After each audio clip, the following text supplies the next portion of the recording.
La salle de bal scintillait d'opulence, chaque détail soigneusement élaboré pour évoquer une impression de grandeur. Des lustres en cristal diffusaient une lumière chaude et dorée sur une mer d'invités élégamment vêtus, leurs rires et conversations créant un bourdonnement de convivialité qui contrastait fortement avec la tension sourde qui couvait sous la surface. Je me tenais près du grand piano, mes doigts effleurant légèrement le bois poli, essayant de me fondre dans le décor. Ce soir devait être une célébration, un gala pour marquer le lancement d'une nouvelle initiative caritative. Pourtant, cela ressemblait plutôt au début d'une tempête à laquelle je ne pouvais échapper. Jonathan, l'homme dont la présence avait plané sur ma vie ces 2 dernières années, se trouvait de l'autre côté de la salle. Son regard était fixé sur moi, mêlant colère et autre chose, quelque chose que je n'arrivais pas à déchiffrer. Ses yeux, habituellement si calmes et dominateurs, n'étaient plus que des fentes étroites d'une fureur à peine contenue. La source de sa colère était évidente, la petite bague en diamant qui scintillait à mon doigt. C'était un cadeau d'Alex, symbole d'une connexion éphémère, qui avait réussi à déclencher la tempête qui faisait rage dans les yeux de Jonathan.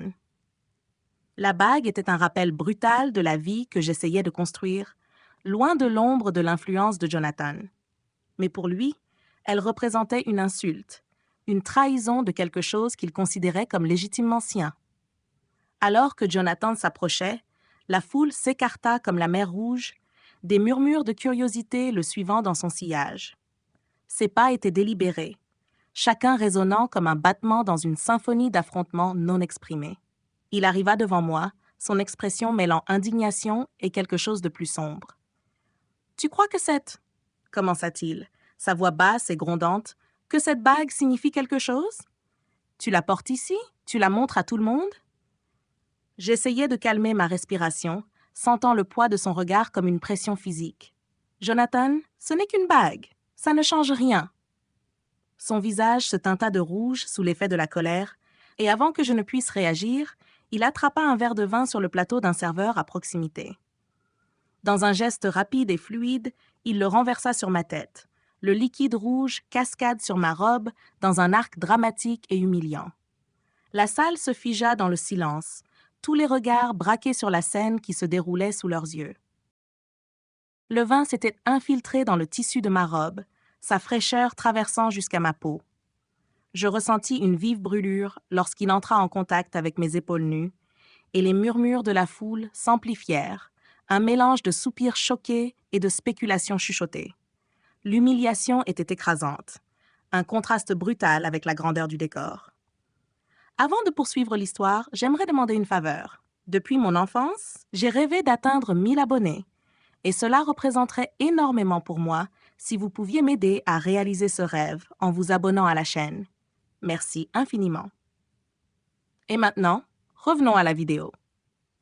Le regard de Jonathan était fixé sur la bague, comme si elle était la source de toute sa souffrance. Ses yeux brillaient d'un mélange de trahison et de rage.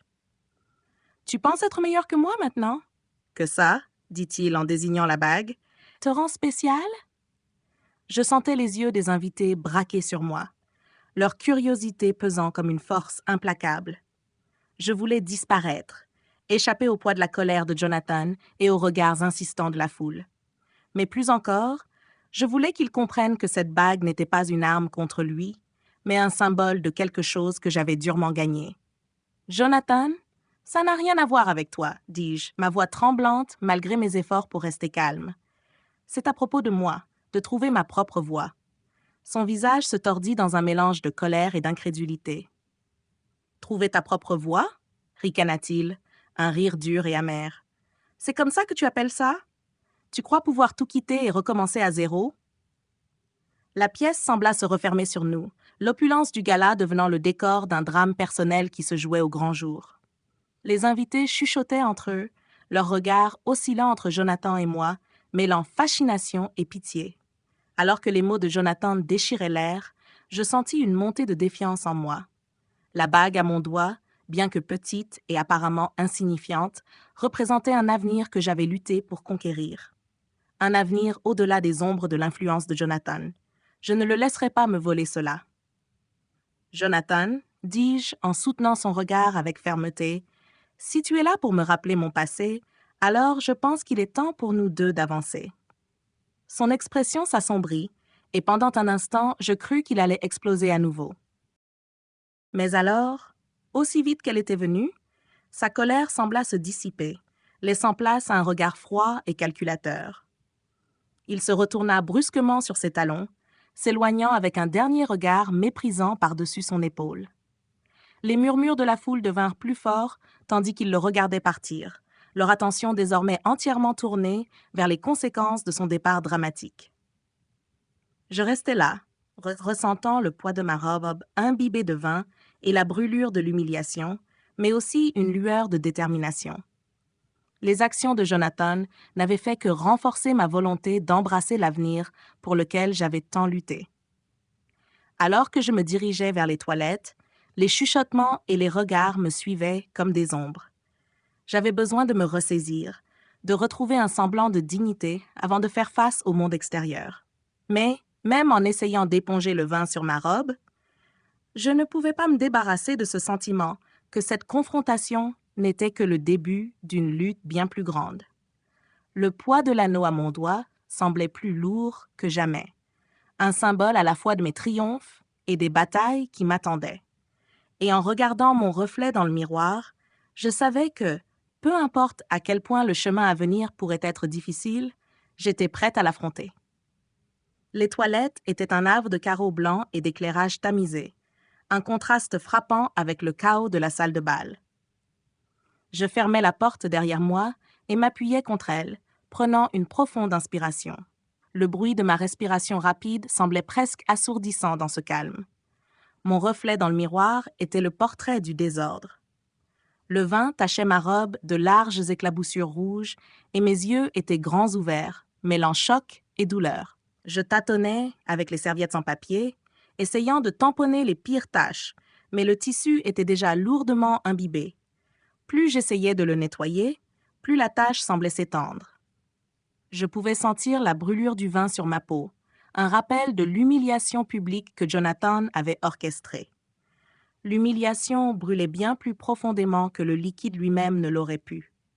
Ce n'était pas seulement le vin, c'était le regard dans les yeux de Jonathan, la manière dont il avait si facilement déchiré ce qui me restait de dignité. J'avais passé des années à naviguer dans son monde, essayant de rester juste en dehors de son ombre, pour finalement être ramené dedans par sa colère pour quelque chose d'aussi simple qu'une bague.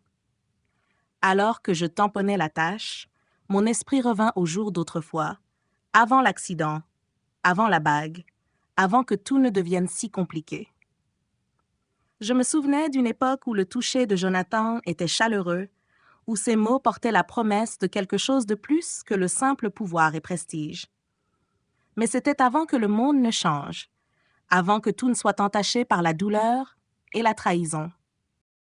La porte des toilettes s'ouvrit et une femme vêtue d'une robe noire élégante entra, ses yeux se plissant en me voyant. Caroline. Sa présence était comme une aiguille plantée dans une plaie à vif.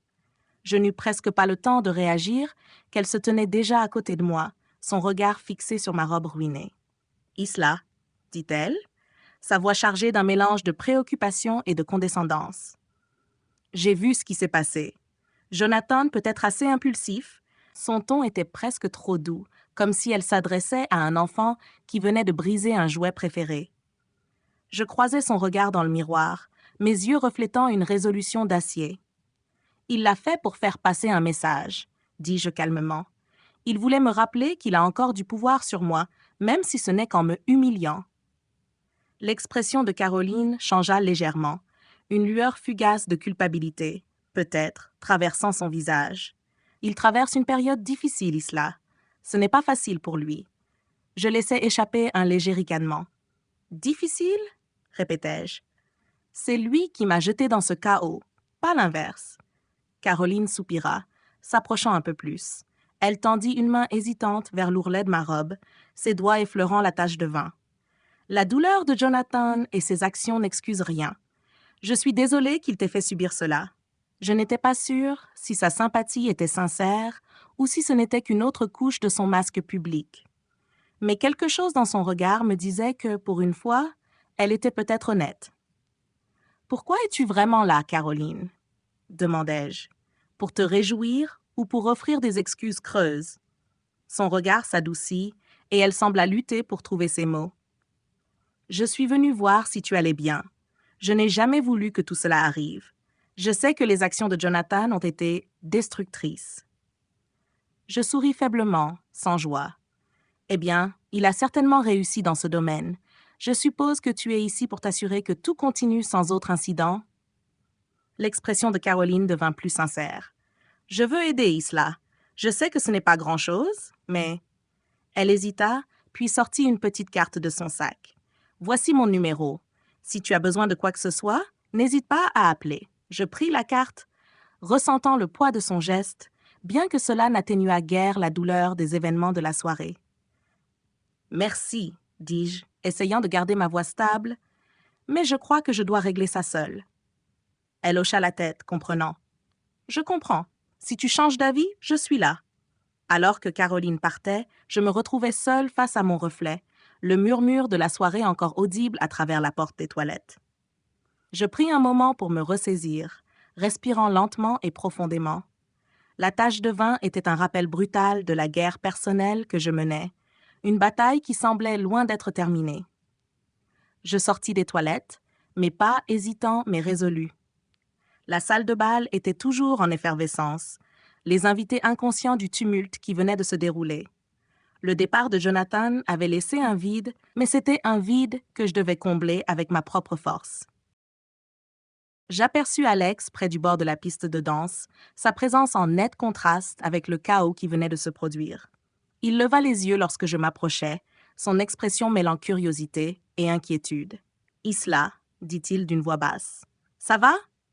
Je hochai la tête, bien que mon cœur n'y soit pas totalement. « Je vais bien, j'essaie juste de passer la soirée. » Le regard d'Alex resta fixé sur moi, ses yeux perçants exprimant une question non formulée. « Tu as besoin de partir? On peut s'en aller si tu ne te sens pas de rester. » Je secouai la tête, me forçant à sourire. « Non, je vais rester. Je dois affronter cela pour prouver que je ne vais pas laisser les actions de Jonathan gâcher ma soirée. » Les lèvres d'Alex s'étirèrent en un léger sourire, un spectacle rare. « D'accord alors, mais si tu as besoin de quoi que ce soit, fais-le-moi savoir. » J'appréciais son offre, bien que je ne sois pas certaine d'être prête à accepter de l'aide. Au fil de la soirée, je restais au gala, mes pensées tourbillonnant dans un maelstrom d'émotions. La colère de Jonathan, la gentillesse inattendue de Caroline et la présence constante d'Alex se mélangeaient, créant une tapisserie complexe de relations et de sentiments. Et à travers tout cela, le poids de la bague à mon doigt était un rappel constant des choix que j'avais faits, des chemins que j'avais empruntés et des batailles qui m'attendaient encore. La nuit était loin d'être terminée, et alors que je naviguais dans le chaos étincelant du gala, je savais que ce n'était que le début d'un combat bien plus grand. Un combat qui mettrait à l'épreuve non seulement ma détermination, mais aussi ma propre identité. Les heures s'étiraient, chaque tic-tac de l'horloge semblant plus fort que le précédent. Le gala était une fête éblouissante, mais pour moi, il était devenu une scène où se jouait mon agonie personnelle. Les invités se mêlaient et dansaient, leurs rires et bavardages en contraste frappant avec le tumulte intérieur que je portais. Alex restait à mes côtés, un gardien silencieux tout au long de la soirée. Il semblait percevoir mon besoin de répit loin de la foule. Nous étions près du grand escalier, observant le spectacle à distance. Les lumières projetaient une lueur dorée sur la scène, créant une atmosphère presque irréelle. « Isla » murmura Alex, me tirant de mes pensées. « Es-tu sûre que ça va? Je peux te chercher quelque chose à boire ou... »« Je vais bien ?» l'interrompis-je, forçant un sourire. « Vraiment, Alex, j'ai juste besoin de passer la soirée. » Il m'étudia un instant avant de hocher la tête. « D'accord, mais dis-le-moi si tu changes d'avis. » Je pris une profonde inspiration, essayant de me concentrer sur les aspects positifs de la soirée. Le soutien d'Alex, bien que réservé, était une petite source de réconfort au milieu du chaos. Je devais me rappeler que je n'étais pas seule, même si la douleur semblait accablante. Mon regard parcourut la pièce et s'arrêta finalement sur Jonathan et Caroline. Ils étaient au centre de l'attention, leur présence captivant toute la salle. Jonathan portait un costume parfaitement taillé, sa posture rigide alors qu'il discutait avec un groupe de bienfaiteurs. Caroline, à ses côtés, incarnait l'élégance dans une robe longue qui scintillait sous les lumières. Il était évident que la colère de Jonathan n'était pas seulement dirigée contre moi, mais contre le monde entier. Son attitude était glaciale, ses interactions brèves et sèches. Le feu qui brûlait si intensément dans ses yeux plus tôt semblait s'être éteint, remplacé par un regard froid et distant. Caroline, bien que calme et posée, laissait transparaître une légère tension dans sa posture. Son geste de gentillesse précédent était désormais éclipsé par la situation. En les observant, je ressentais un étrange mélange de sympathie et de ressentiment. La douleur de Jonathan était évidente, mais ce sont ses actions qui m'avaient poussé au bord du gouffre. Le poids de ses attentes et la profondeur de sa trahison étaient des choses que je ne pouvais pas balayer facilement. La nuit avançait et les invités commençaient à se faire rares. Le gala touchait à sa fin, mais l'atmosphère restait chargée d'une excitation latente. Le groupe jouait une mélodie lente et envoûtante, et des couples se mirent à danser, leurs mouvements gracieux et fluides. Alex se tourna vers moi, une expression réfléchie sur le visage. « Je pense qu'on devrait partir bientôt, dit-il. La soirée se termine, et je veux m'assurer que tu rentres chez toi en toute sécurité. » J'acquiesçai, reconnaissante pour sa présence. « C'est une bonne idée. Allons-y. » Alors que nous traversions la salle de bal, je jetai un dernier regard vers Jonathan et Caroline. Les yeux de Jonathan croisèrent brièvement les miens, et pendant un instant fugace, il y avait quelque chose de presque vulnérable dans son regard. Mais cela disparut aussi vite que c'était apparu, remplacé par la même expression fermée qu'il avait arborée toute la soirée. Alex me guida vers la sortie, sa main posée doucement dans le creux de mon dos. L'air frais de la nuit était un soulagement bienvenu après la chaleur étouffante de la salle de bal. Nous sortîmes dans la rue, les bruits de la ville formant un contraste frappant avec le cocon élégant que nous venions de quitter. Une voiture noire et élégante attendait au bord du trottoir, et Alex me tint la porte ouverte. Une fois installé sur le siège moelleux, une vague d'épuisement m'envahit. Les événements de la soirée m'avaient vidée, et j'étais impatiente de retrouver un endroit plus calme. Le trajet fut fluide et sans histoire, les lumières de la ville défilant par la fenêtre. Je m'appuyais sur le siège, fermant les yeux un instant, essayant de digérer tout ce qui s'était passé. Le goût du vin persistait encore sur ma langue, un rappel amer du chaos de la soirée. Quand nous sommes arrivés chez Alex, sa grand-mère nous a accueillis chaleureusement, sa présence agissant comme un baume réconfortant. Elle m'a offert une tasse de thé et un sourire doux, sa gentillesse contrastant fortement avec la froideur que j'avais ressentie plus tôt. « Merci, Madame Booth », dis-je en acceptant le thé avec un sourire reconnaissant. « Je vous remercie pour votre hospitalité. » Elle a tapoté doucement ma main. « Tu es toujours la bienvenue ici, Isla. Je sais que la soirée a été difficile, mais souviens-toi que tu as des amis qui tiennent à toi. » Je hochai la tête, ces paroles m'apportant un petit mais significatif réconfort. Alex m'a conduit dans une chambre d'amis, s'assurant que je sois installée confortablement avant de retourner en bas. Seule dans le calme de la chambre, j'ai pris une profonde inspiration et me suis permis de me détendre. Les événements de la soirée défilaient dans mon esprit, un mélange d'émotions et de souvenirs. La colère de Jonathan, la gentillesse inattendue de Caroline et le soutien constant d'Alex se mêlaient, créant une tapisserie complexe de sentiments. Je jetai un coup d'œil à la petite carte que Caroline m'avait donnée, maintenant posée sur la table de nuit. Son geste avait été sincère, mais je ne savais toujours pas quoi en penser.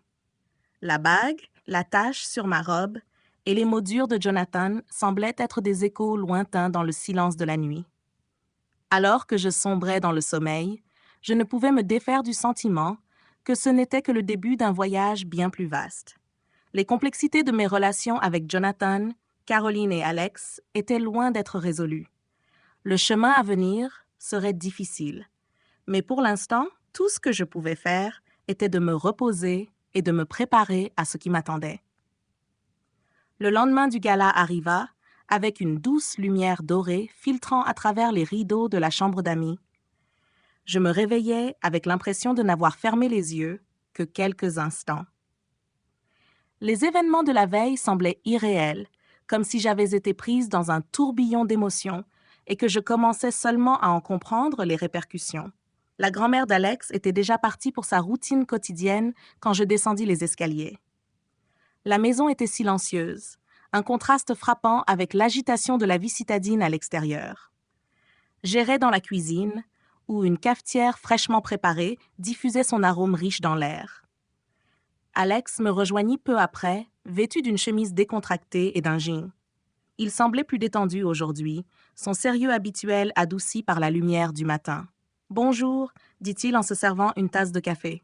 « Comment tu te sens ?»« Mieux, merci », répondis-je en prenant place à la table du petit déjeuner. La nuit dernière était écrasante, mais je m'en remets. Il hocha la tête, son regard pensif. « Je suis content de l'entendre. Si tu as besoin de quoi que ce soit... » « Je sais, » l'interrompis-je doucement. « Merci, Alex. Je le pense vraiment. » Nous avons discuté tranquillement en prenant le petit déjeuner, la conversation passant de sujets banals à des réflexions plus personnelles. L'atmosphère était agréable, et pendant un moment, j'ai presque oublié les tumultes de la nuit précédente. Mais une fois le repas terminé, le poids de la réalité a commencé à revenir. Alex s'éclaircit la gorge, son expression devenant sérieuse. « Isla, je veux parler de la nuit dernière. Je sais que c'était beaucoup à gérer. Si tu souhaites des ajustements ou une reformulation de certains passages, fais-le-moi savoir. » Je croisai son regard et hochai la tête. « Merci pour ton soutien. C'est plus que ce à quoi je m'attendais. » « Jonathan a une manière de compliquer les choses, » dit Alex. « Je sais que tu as traversé beaucoup avec lui et je ne veux pas rendre les choses encore plus difficiles pour toi. Mais je veux que tu saches que tu n'as pas à affronter ça seul. Si tu as besoin de prendre du recul, tu es la bienvenue ici aussi longtemps que tu en as besoin. » L'offre était généreuse, et bien que j'en sois reconnaissante, une partie de moi ressentit une pointe de culpabilité. « Merci, Alex. Cela compte beaucoup, mais je ne sais pas combien de temps je vais rester. Je dois réfléchir à mes prochaines étapes. »« Je comprends, » dit-il, son ton devenant plus doux. « Sache simplement que l'invitation reste ouverte. Parfois, savoir qu'on a un endroit où aller peut tout changer. » Nous terminâmes notre café dans un silence complice. J'étais reconnaissante pour le soutien d'Alex, mais je ne pouvais m'empêcher de sentir que le plus difficile restait à venir. Les complexités de ma relation avec Jonathan étaient loin d'être résolues, et le gala n'avait fait qu'approfondir les fissures entre nous. Au fil de la matinée, je décidai de faire une promenade pour m'éclaircir les idées. La ville avait une manière d'offrir de la perspective. Son tumulte et son agitation rappelant le monde au-delà de mes luttes immédiates. Je déambulais dans un parc voisin, laissant la brise fraîche et la vue des enfants qui jouaient apaiser mes pensées. Perdu dans ma contemplation, je sursautai lorsque mon téléphone vibra soudainement. Je le sortis de ma poche et vis un message provenant d'un numéro inconnu. « Nous devons parler. Retrouve-moi au café sur la 5e avenue à midi. Jonathan. » Ce message m'envoya un choc. Jonathan voulait me voir. Les émotions que j'avais tenté de refouler remontèrent à la surface. Mon cœur s'emballa alors que je réfléchissais aux implications de cette demande inattendue. Une partie de moi voulait éviter cette confrontation à tout prix, mais une autre se sentait obligée de l'affronter. Je pris une grande inspiration pour calmer la tempête de pensées dans ma tête. Rencontrer Jonathan pourrait m'apporter la fermeture dont j'avais besoin, ou rouvrir de vieilles blessures. Quoi qu'il en soit, c'était une conversation que je ne pouvais ignorer. Je retournai chez Alex, ma décision prise. « Je dois voir quelqu'un », lui dis-je en me préparant à partir. « Jonathan veut parler. Je ne sais pas ce qu'il prévoit, mais je dois le découvrir. » L'expression d'Alex devint sérieuse. « Es-tu sûr de vouloir y aller seul? Je peux t'accompagner si tu veux. » Je secouai la tête, appréciant son offre, mais sentant le besoin de faire face à cela seul. « Merci, Alex, mais je pense que j'ai besoin de le faire par moi-même. » Il hocha la tête, son inquiétude visible. « Très bien, fais juste attention. Et souviens-toi, si tu as besoin de quoi que ce soit, je suis là. » Je promis de rester prudente et partis en direction du café. Les rues étaient plus animées à présent, et l'énergie de la ville semblait refléter mes émotions en effervescence. Le café sur la 5e avenue était un lieu simple et accueillant, connu pour son ambiance tranquille et son excellent café. En m'en approchant, mes nerfs étaient à vif. J'entrai dans le café et repérais Jonathan, assis à une table dans un coin, dos à la fenêtre. Il leva les yeux lorsque j'arrivai, son expression mêlant anticipation et appréhension. Je m'assis en face de lui, le silence entre nous lourd et pesant. « Isla, » commença Jonathan, sa voix plus douce que je ne l'avais imaginé. « Merci d'être venu. » Je hochai la tête, essayant de garder mon calme. « De quoi voulais-tu parler ?» Jonathan hésita, passant une main dans ses cheveux. « Je sais que la nuit dernière a été difficile. Je voulais m'excuser pour la façon dont les choses se sont déroulées. Je n'ai jamais voulu te faire sentir humilié. Je pris une profonde inspiration, luttant pour rester calme. Ce n'est pas seulement à propos du gala, Jonathan. C'est tout. La façon dont tu m'as traité, les attentes que tu as placées sur moi. J'ai porté ce poids pendant longtemps. » Les yeux de Jonathan s'adoucirent. « Je sais que j'ai fait des erreurs. Je pensais pouvoir tout contrôler, mais je vois maintenant que je t'ai blessé d'une manière que je ne comprenais pas pleinement. Je suis désolée pour ça. L'excuse était un début, mais elle ne suffisait pas à effacer le passé. Les excuses sont une étape, mais elles ne changent pas ce qui s'est passé. J'ai dû affronter beaucoup de choses à cause de toi, et j'ai besoin de savoir si c'est juste à propos du passé ou si tu veux quelque chose de plus maintenant. » Le regard de Jonathan était intense, sa voix sincère. « Je ne sais pas ce que l'avenir réserve, Isla, mais je veux faire amende honorable. Je veux comprendre ce dont tu as besoin et comment je peux aider. » Je l'observais, pesant sa sincérité. « J'ai besoin de temps. J'ai besoin de comprendre ce qui m'attend, et j'ai besoin de savoir que je peux avancer sans être retenu par notre passé. » Jonathan hocha lentement la tête. « Je comprends. Prends le temps qu'il te faut. Je serai là si tu veux parler davantage. » La conversation s'acheva sur une trêve incertaine. La volonté de Jonathan de s'excuser était une avancée, mais elle me laissait avec plus de questions que de réponses. Je le remerciai et quittai le café, le poids de la rencontre pesant lourdement sur mes épaules. En rentrant chez Alex, je ressentais un mélange de soulagement et d'incertitude. L'excuse de Jonathan était un début, mais il était clair que la route à venir serait encore semée de défis. Pour l'instant, je devais me concentrer sur le fait de trouver ma propre voie et de récupérer mon estime de moi. L'énergie de la ville semblait pulser au rythme de mes pensées, chaque pas me rappelant le chemin que je devais parcourir. L'avenir était incertain, mais j'étais déterminée à l'affronter avec la force et la clarté que j'avais trouvées en moi. Les semaines qui suivirent cette rencontre avec Jonathan furent un tourbillon de réflexion et de transition. L'excuse avait été un moment significatif, mais ce n'était que le début d'un long voyage vers la guérison et la redécouverte de moi-même. Je passais mes journées à trier mes pensées et mes émotions, essayant de rassembler une certaine clarté au milieu du chaos. La maison d'Alex devint un refuge, un endroit où je pouvais réfléchir et planifier mes prochaines étapes, loin des regards indiscrets de la ville. Alex lui-même restait un ami fidèle, offrant son soutien et de l'espace selon mes besoins. Nos interactions étaient marquées par un sentiment croissant de compréhension mutuelle et de respect, et je commençais à le voir sous un jour nouveau. Un matin frais, alors que je me promenais dans le parc près de la maison d'Alex, je ressentis un changement en moi. L'air frais d'automne, les couleurs vibrantes des feuilles changeantes et le doux bourdonnement de la vie autour de moi semblaient annoncer un nouveau départ. Je pris une grande inspiration, savourant la sensation de libération qui commençait à s'enraciner dans mon cœur. C'est pendant ces promenades que j'ai commencé à élaborer un plan pour l'avenir. Je voulais me concentrer sur moi-même, sur mes passions et mes ambitions, trop longtemps éclipsées. Mon passé avec Jonathan avait été un chapitre complexe, mais il était temps de tourner la page et d'en écrire une nouvelle. Un après-midi, je me retrouvais dans un petit café pittoresque, un endroit que j'avais souvent fréquenté lors de mon séjour en ville. L'atmosphère était chaleureuse et accueillante, et j'étais venue ici pour faire quelque chose que j'avais repoussé depuis bien trop longtemps, recommencer à écrire. En ouvrant mon ordinateur portable et en commençant à taper, les mots coulèrent sans effort. Je mis tout mon cœur dans une histoire qui mijotait dans mon esprit depuis des années, une narration qui reflétait le voyage que j'avais entrepris et la force que j'avais découverte en moi.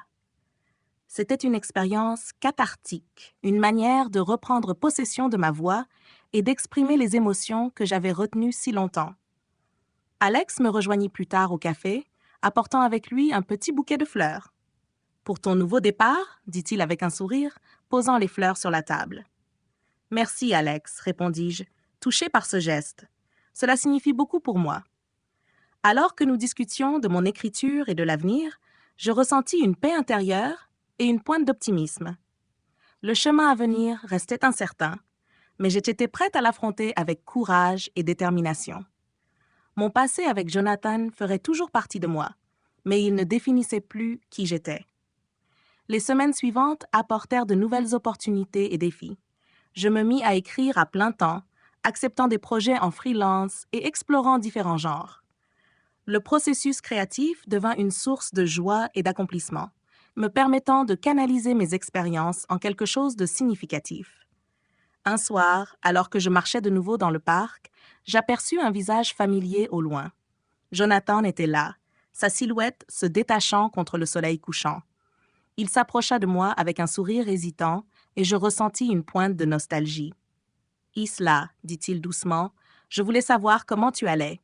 J'ai suivi tes progrès et je suis sincèrement heureux pour toi. »« Merci, Jonathan, » répondis-je, ma voix ferme. « Je vais bien. Je me concentre sur mon écriture et je trouve ma voix. » Il hocha la tête, son expression mélangeant regret et compréhension. « Je suis heureux de l'entendre. Je sais que j'ai fait des erreurs, mais j'espère que tu trouveras le bonheur que tu mérites. » Nous partageâmes un moment de silence, comme une reconnaissance mutuelle. Puis Jonathan se retourna et s'éloigna, sa silhouette disparaissant peu à peu dans le crépuscule. C'était une fin appropriée à ce chapitre, un moment de clôture et d'acceptation. Alors que je continuais ma promenade dans le parc, je ressentais un sentiment de libération et d'espoir. L'avenir m'appartenait et j'étais prêt à l'accueillir à bras ouverts. Le chemin avait été difficile, mais il m'avait conduit à un endroit de découverte de soi et de renouveau. Sous la voûte étoilée cette nuit-là, je fis une promesse silencieuse à moi-même. Continuer à grandir, poursuivre mes rêves avec passion et chérir les nouveaux départs qui s'offraient à moi. La route à venir serait remplie de défis et de triomphes, mais j'étais prêt à tout affronter avec la force et la résilience que j'avais trouvées en moi. Et ainsi, alors que l'aube d'un nouveau chapitre se levait, j'avançais vers l'avenir, avec un cœur rempli d'espoir et un esprit prêt à embrasser les possibilités infinies qui m'attendaient.